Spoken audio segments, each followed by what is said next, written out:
¿Deseas educar de una manera más consciente? ¿Quieres sentirte más seguro y sembrar huellas positivas en tus hijos y no heridas? Aquí resolveremos tus dudas para ayudarte a formar de una manera más consciente y positiva, con invitados expertos en distintos temas.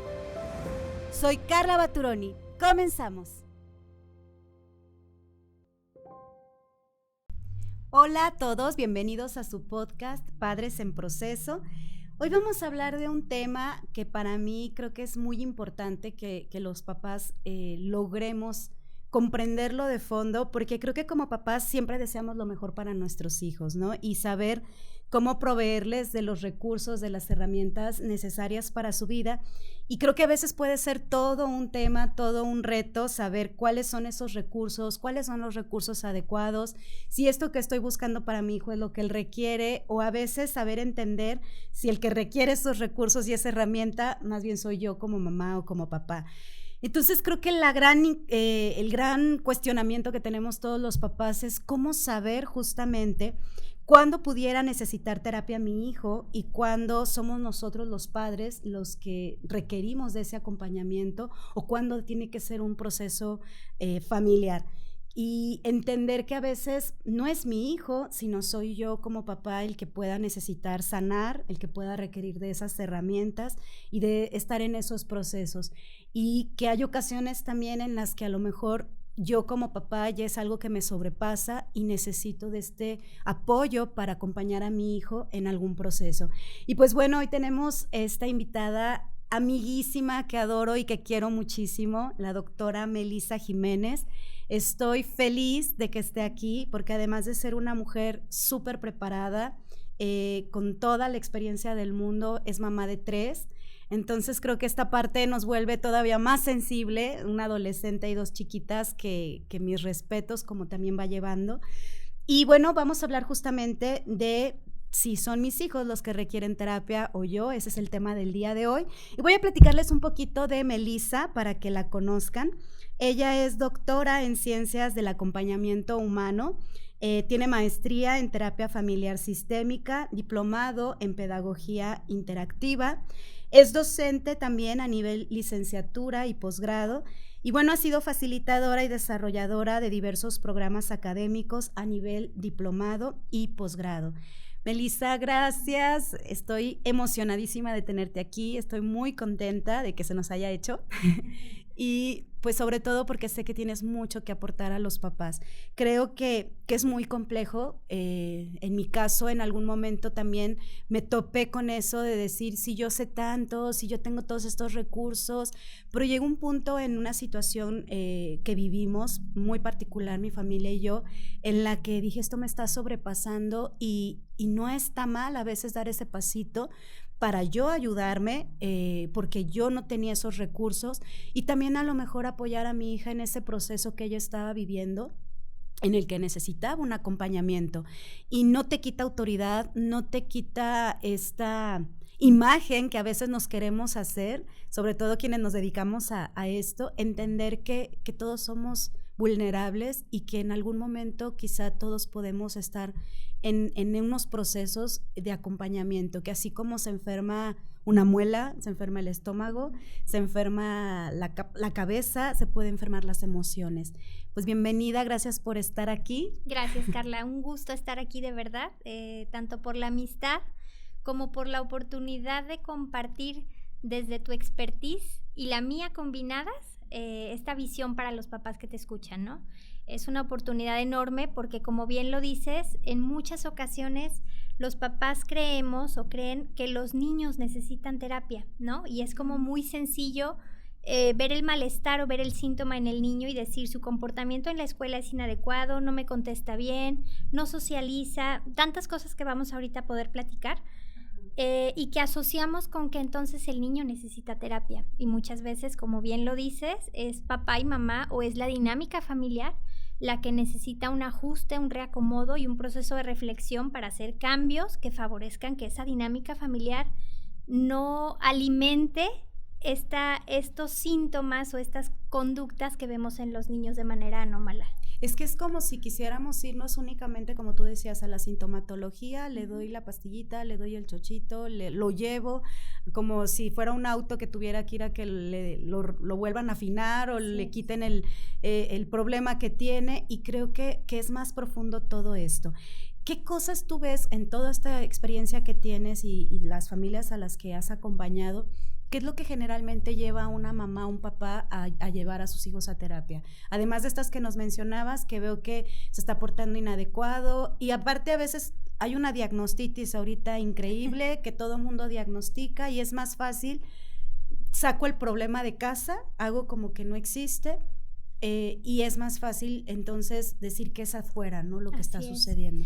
Sí, lo dices bien. Yo creo que tiene que ver justamente con identificar conductas, prioritariamente conductas que rompen con el esquema o con la normalidad del contexto donde se desarrolla dicha conducta, ¿no? Entonces, como bien lo dices también, luego las escuelas, las maestras, las instituciones, podemos señalar a los niños como con conductas inadecuadas, ¿no? No está socializando bien, se aísla en su salón de clases, tiene TDA, en las escuelas somos expertos en diagnósticos de este tipo, tiene déficit de atención o hiperactividad, que también están de moda. También. Y entonces señalamos la conducta del niño como una conducta problema.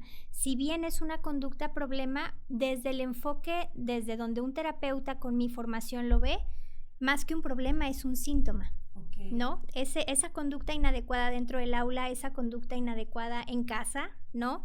Ese no socializar, ese pegarle a mis amiguitos, ese a lo mejor morderme las uñas o hacerme pipí en la cama en las noches mientras duermo, más que un problema es el síntoma de que algo no está funcionando bien en la familia, en el núcleo familiar. Yo creo que los niños nos mandan estos mensajitos, ¿no? Es como el foco rojo. Y a veces los papás pensamos, ay, se le va a quitar, es por la edad, es que está en la adolescencia, es que es puberto, en los terribles 2. Y creo que esta parte de ir etiquetando y catalogando las etapas y creyendo que todos estamos hechos en serie y que porque mi hijo llegue a los 13 se va a volver el rebelde de rebeldes, o porque llegue a los 2 va a ser el Chucky de casa, creo que eso es lo que menos nos permite ver las cosas con claridad, ¿no? Así es, porque normalizamos conductas que en realidad nos están diciendo algo más, pero pocas oportunidades tenemos, quizás si no vamos a un proceso de psicoterapia, de entender estas conductas entonces como un síntoma más que como un problema, ¿no? Ok, ¿y qué es? Porque hablas de los síntomas, ¿cuáles serían estas señales de alerta que yo como papá pueda decir, ok, sí creo que mi hijo necesita un acompañamiento, o algo está faltando en casa, o soy yo como mamá? O sea, porque también creo que esta parte es muy importante saber distinguir cuándo es mi hijo, cuándo soy yo.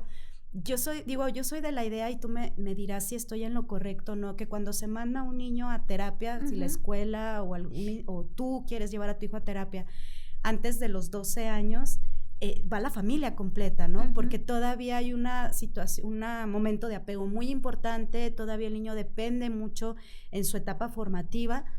Y si tú quieres mandar a tu hijo, estás dándole a él toda la carga de una situación que quizá sea más de fondo, aunque también creo que hay otros momentos donde es solo el niño el que pueda necesitar ese proceso, pero aún así creo que los papás nos tengamos que involucrar. No sé cómo podamos como papá entender esta diferencia. Sí, fíjate que en terapia sistémica familiar incluso creo que la premisa elemental es: un niño no puede tener un problema por sí solo, ¿no? Si un niño está teniendo un problema en la escuela, o está teniendo un problema con sus amigos, o está teniendo un problema en la relación que establece, por ejemplo, con sus hermanos, no es problema del niño.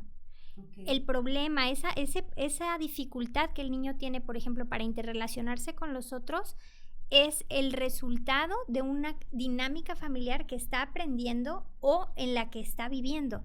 Entonces, como bien lo dices, habrá casos específicos. Por ejemplo, voy a poner algún ejemplo donde un niño tiene algún problema, por ejemplo, de lenguaje. Evidentemente, el niño tiene que ir a terapia de lenguaje.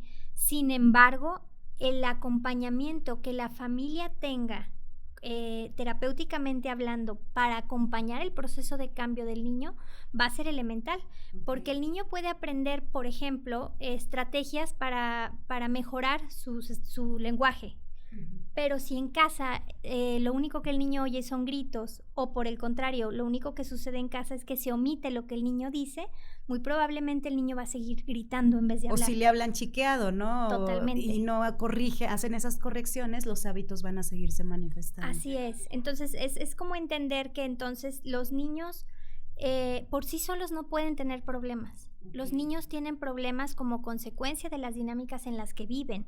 Entonces, es importante sí entender que ante cualquier derivación para asesoría psicológica o para acompañamiento psicoterapéutico de un niño, es fundamentalmente necesario que la familia esté presente. Porque cuando hacemos estos acompañamientos, Carla, luego nos damos cuenta que efectivamente la familia tiene patrones de comportamiento, dinámicas relacionales muy particulares que favorecen que esa actitud o ese comportamiento detectado como problema se mantenga. Es decir, la familia de alguna manera mantiene el problema. Como tú decías, solamente le estoy dando la solución al síntoma, sí, pero en el momento que le quite la medicina, las flores de Bach o los chochitos, lo que sea que dé este acompañamiento también, o hasta el libro, la terapia, sí, esto se va a volver a detonar. Exactamente, ¿no? Y puede cambiar, ¿no? Puede ser de una manera distinta. A lo mejor ahora el niño, en vez de no hablar, a lo mejor pega, o a lo mejor no quiere salir de casa, o vamos a pensar en mil y un alternativas. El asunto está que si el origen no se trabaja, pues en realidad no estamos trabajando el problema. Y esto me imagino que también es igual con un adolescente, ¿no?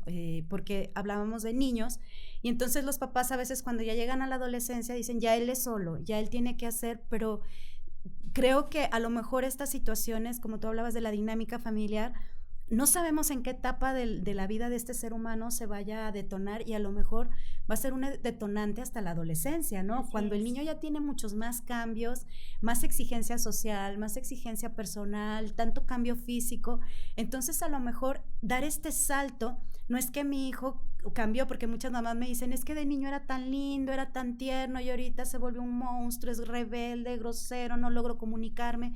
Entonces volvemos a ver que es el niño al que tengo que arreglar.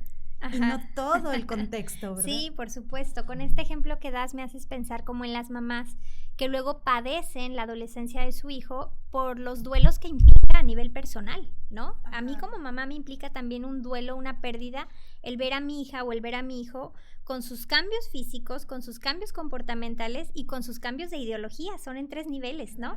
Entonces, entender que llevar entonces a mi hijo señalándolo como el problema en realidad no va a ser la solución.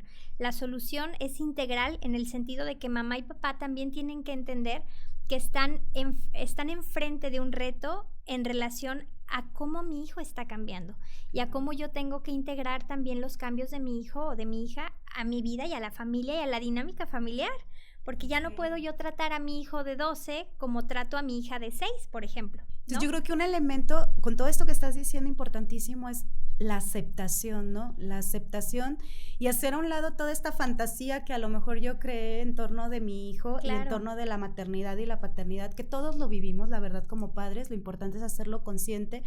El que soy mamá y tengo toda una fantasía de ese ser humano maravilloso en el que mi hijo se va a convertir, voy a ser la mejor mamá del mundo para él, voy a dar todo. Y cuando te vas topando que a veces está muy romantizada la maternidad, muy romantizada las relaciones entre padres e hijos, que hay situaciones complejas, que hay situaciones adversas, que puede haber una situación de cambio en la escuela, en la familia, alguna muerte, situaciones importantes que como personas nos pueden rebasar, ¿no? Y saber aceptar en el momento en el que estoy, qué me está generando estos cambios a mí primero, para poder entender aquello que está generando en mi hijo, ¿no? Sí, por supuesto, porque en la primera infancia definitivamente nosotros nos encargamos de la subsistencia de nuestros hijos, ¿no? Uh-huh. Sin embargo, cuando llega la adolescencia nos volvemos acompañantes, nada más, ¿no? Uh-huh. Ellos comienzan a tomar otro tipo de decisiones, comienza a hacerse más sólido también la parte de su identidad, comienzan a clarificar qué sí quieren, qué no quieren en su vida, y entonces ya no es lo que mamá quiera, ¿no? Cuando eran 6, 7 añitos tú le decías, aquí está la ropa que te vas a poner, y eso no era un problema, claro. Entonces es ir avanzando con ellos. Desde la terapia familiar sistémica, Carla, se dice que en gran medida las familias se enfrentan a los conflictos más grandes de sus vidas o de sus familias cuando tienen dificultades en la transición entre un ciclo vital y otro. Es decir, los ciclos vitales son estos episodios o estos periodos de vida de las familias y se categorizan normalmente por las etapas en las que los hijos están, ¿no? Entonces, por ejemplo, el primer ciclo vital de la familia es cuando la familia se conforma, cuando los esposos se casan y forman la familia. Luego viene la llegada de los hijos, luego los hijos en edad de infancia temprana, luego los padres con hijos jóvenes o en adolescencia, cuando los hijos se van, que es la etapa más conocida socialmente, el nido vacío. Y se dice entonces que las familias se atoran mucho justamente porque no hacen los cambios que requiere una etapa y otra, ¿no? Y entonces lo podemos entender justamente así, como qué pasa con una familia, por ejemplo, donde sigue tratando como niños infantes a sus hijos de 12, 13 o 14 años. Y yo creo que ahí es donde se frustran mucho los papás, porque si antes me hacía caso, si antes lo hacía así, y sabes que algo que a mí me tocó ver mucho cuando pasa la pandemia, hubo un cambio increíble en todos los seres humanos, y en varios episodios he mencionado esto de la pandemia porque debemos de aprender, si no vamos a repetir las situaciones. Y me tocó ver que las mamás decían, es que antes hacía la tarea sin renegar, es que antes le gustaba la escuela, es que antes no tenía problemas. Y entonces es como si nos quedáramos estancados en el pasado, o estoy muy angustiada de qué va a ser de mi hijo en un futuro, porque no es una niña casi sociable. Entonces el estar en el pasado y en el futuro, queriendo educar desde el pasado, que ya no es, o sea, ya no está, y el irme tan al futuro, yo creo que eso es lo que está generando un rompimiento muy fuerte, porque entonces me frustro y me genera ansiedad, y no me doy cuenta cuando esa ansiedad está coartando mucho más este proceso, ¿no? Claro, y no me ubico en el aquí, en el ahora, ¿no? Estoy ubicado en lo que ya no es y en lo que quiero que sea, y por supuesto que eso genera ansiedad. Claro, o en lo que tengo miedo que sea, porque veo que ahorita me contesta, tiene 7 años, ¿qué va a ser cuando tenga 14 años? Se va a convertir, y nuestra cabecita luego da vuelo, y es, creo que, lo que menos nos va a permitir hacer algo. Claro, claro. ¿Cuáles serían esas señales que yo como papá pueda identificar? Porque a lo mejor tampoco me gustaría que los papás que nos están escuchando todos luego digan, ya hay que ir a terapia, o hay que llevarlo a terapia, entonces necesito terapia. ¿Qué señales podrían decir, ok, sí necesitamos un proceso de terapia? ¿Quién me puede asesorar si es mi hijo, soy yo? O siempre, ¿a qué edades es buscar un terapeuta familiar o un terapeuta individual? ¿Cómo podría yo distinguir si puedo hacer algo yo primero solo, o si es necesario ya dar ese pasito? Fíjate que es muy buena tu pregunta. Yo creo que es importante primero que no nos angustie el tema, ¿no? Primero, si estás pensando en terapia, hay algo en tu vida que te hace pensar. Todos tenemos un punto de certeza, todos. Algo nos dice. Todos, ¿no? Entonces, si estás pensando en terapia, yo les diría a los radioescuchas, Carla, date la oportunidad. Date la oportunidad, ve con un terapeuta. Obviamente hay que hacer un sondeo para que llegues a un lugar adecuado, a un lugar donde te puedan dar una orientación adecuada. Pero yo te diría, habla con tu terapeuta. El terapeuta te tiene que decir si es importante que acuda la familia completa o si puedes hacerlo tú solo. Si lo que estás buscando con la psicoterapia es algo personal o es algo que tiene que ver con la dinámica de tu familia. Si estamos hablando en específico de este tema de, oye, pero yo y mi hijo, ¿qué onda? ¿Lo llevo, no lo llevo? ¿Voy yo, lo llevo a él? Quizá el elemento que nos puede dar más certeza para saber si el asunto es de mi hijo o es de la familia, diría yo, identifica si tu hijo se siente bien en casa. Okay. Si es feliz, si está cómodo. Sí, si es su área de resguardo, okay. ¿no? Se dice que la familia tiene que ser ese lugar seguro para cualquier niño, para cualquier adolescente. Entonces, papás, reflexionar en eso. ¿Mi hijo en casa se siente seguro? ¿Mi hijo en casa está bien? ¿O es el lugar donde llega y padece algunas cosas? Es que sabes que también me llama mucho la atención, porque ahorita, tristemente, quizá es en casa en el menor tiempo en el que están, porque yo veo que tienen a veces tantas actividades, tienen tantas, pues sí, escuela, clases, y entonces no logro conocer a mi hijo, y no llego de montón de clases, y llego para darles de cenar y dormir, y ya, entonces lo vi 3 horas al día. Entonces, ¿cómo voy a lograr yo ver si mi hijo está cómodo, digo, sé que los fines de semana nos puede dar más esto, pero creo que esa parte también ahorita está mermando mucho a las familias y este punto de convivencia y de conocerse, ¿no? Claro. Ahora, los niños son ese espejo de lo que pasa en la familia. Entonces, de igual manera, si el hijo en casa en escuela, está teniendo comportamientos inadecuados, si recibo reportes, si mi hijo llega y lo poco que platico con él tiene que ver con problemas, con la manera en la que se relaciona con otros pequeños, todos estos elementos que me hablan del bienestar general de mi hijo, ¿no? Fíjate que en otro episodio teníamos invitado al maestro Ness y él hablaba de la resiliencia y nos decía que un punto importante de esta capacidad de adaptarte a las situaciones complejas es justamente el no fingir que no sabes, ¿no? El aceptar lo que está pasando.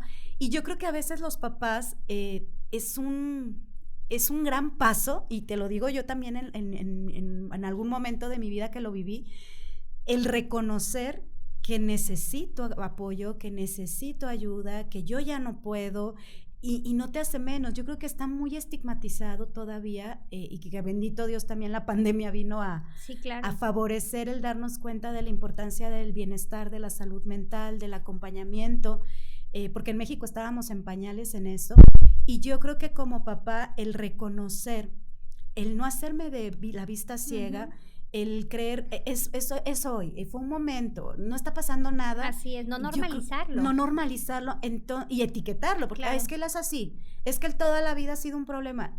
Algo está pasando, porque como tú decías, algo hay de fondo, no es que sea un problema, algún mensaje te está queriendo dar con esa conducta, porque yo soy de la idea y lo creo firmemente que los niños nos hablan a través de sus conductas. Totalmente, es un lenguaje completo, es entender esto, es entender, por eso decíamos la palabra síntoma, no en el sentido médico, sino en el sentido de decir, cuando el granito brota en nuestra cara, cuando la espinilla sale, es el síntoma de que algo está mal, ¿sí? Entonces, si el niño está teniendo dificultades, es el síntoma de que algo no está bien. Y lo dices muy bien, yo creo que yo estoy de acuerdo contigo, debemos de ser como muy honestos con nosotros mismos en el sentido de decir, sí nos damos cuenta. ¿Qué estás fingiendo no saber, verdad? Sí me doy cuenta cuando mi hijo no está bien, sí me doy cuenta cuando el trato que yo le doy a mi hijo lo lastima. O cuando no está funcionando las estrategias que estoy usando. Así y a lo mejor son las únicas que conozco, a lo mejor no sé que hay más recursos, o a mí me educaron de esta manera y estoy peleada con ella y quiero hacer las cosas de manera opuesta, pero tampoco me están funcionando, o repito patrones, y yo creo que es válido decir, necesito reeducarme, necesito buscar estrategias, porque a veces pueden ser cosas tan simples como cambiar un hábito, cambiar una estrategia, poner una norma, hasta cosas ya más complejas como este acompañamiento y este proceso de terapia, ¿no? Claro, ahora a mí me gustaría mucho hablarte brevemente de lo que se hace desde el modelo estratégico de terapia breve, que es el modelo con el que trabajamos, porque tiene en gran medida se asemeja mucho a lo que dijiste ahorita. Hay terapias de todo tipo, ¿no? Hay modelos terapéuticos para todos y de todos los sabores y de todos los colores, pero este modelo en particular está enfocado en cambios, Carla.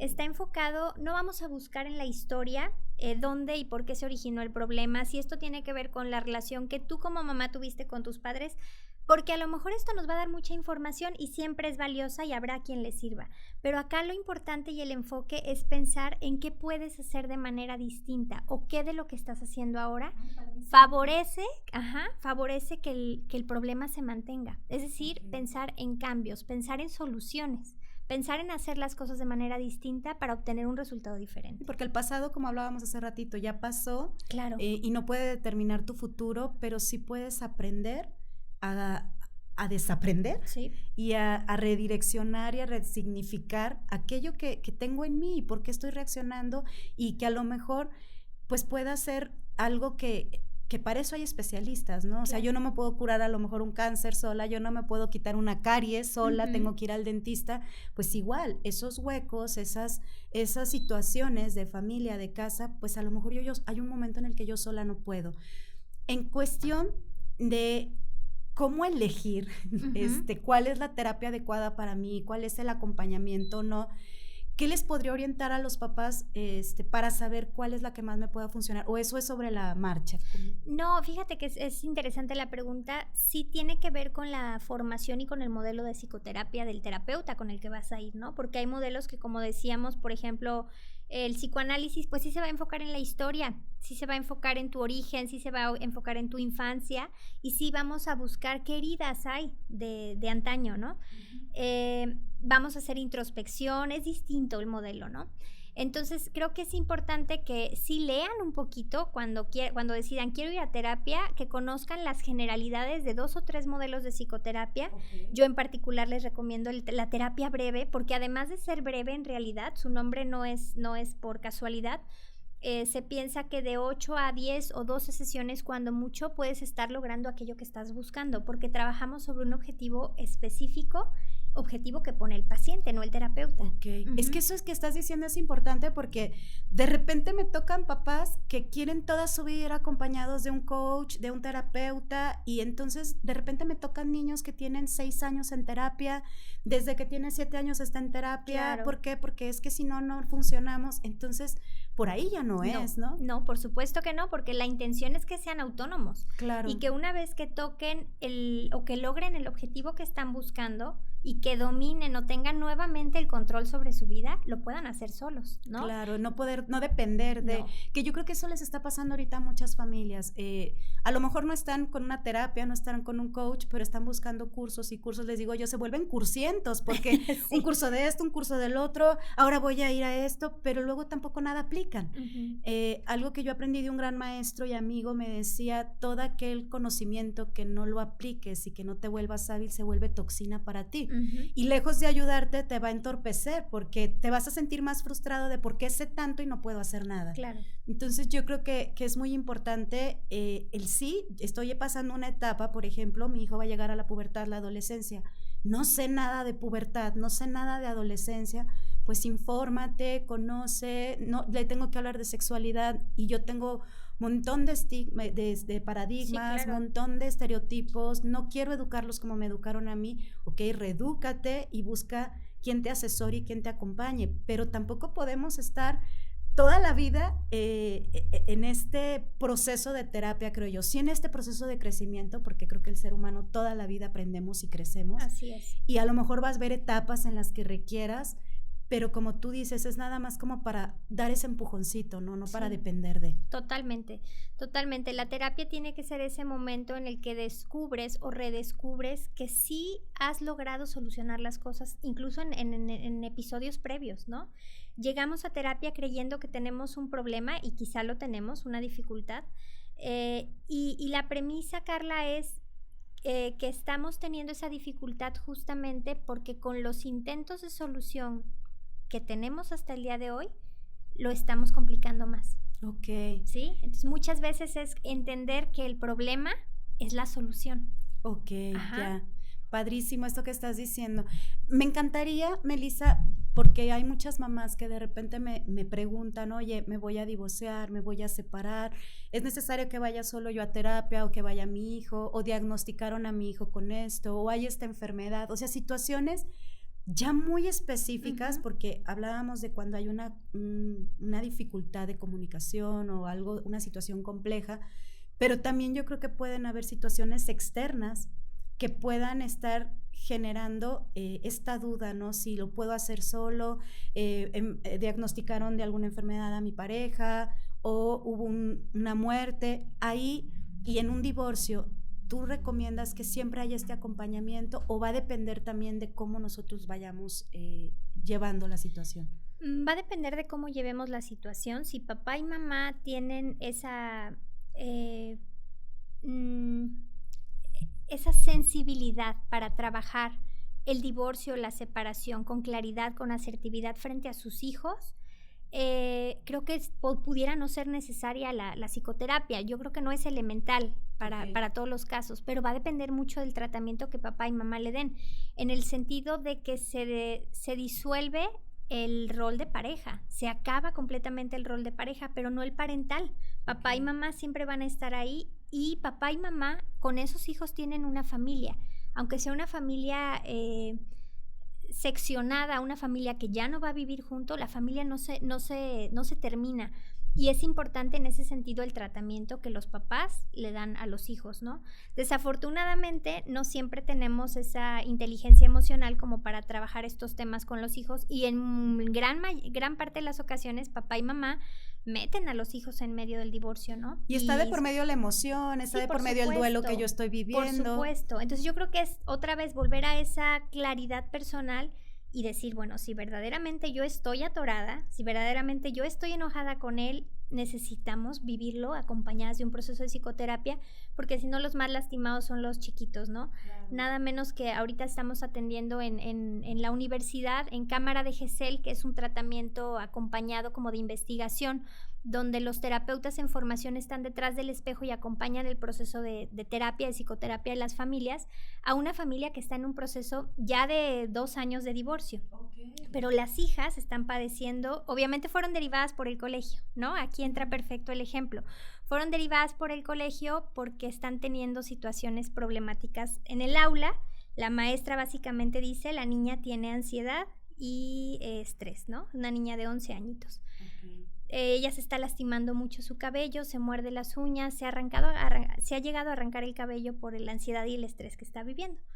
Después de 2-3 sesiones nos vamos dando cuenta que no es un estrés escolar, ¿no? Que bueno, ya lo sabíamos quizá como terapeutas, pero los papás no lo tenían claro.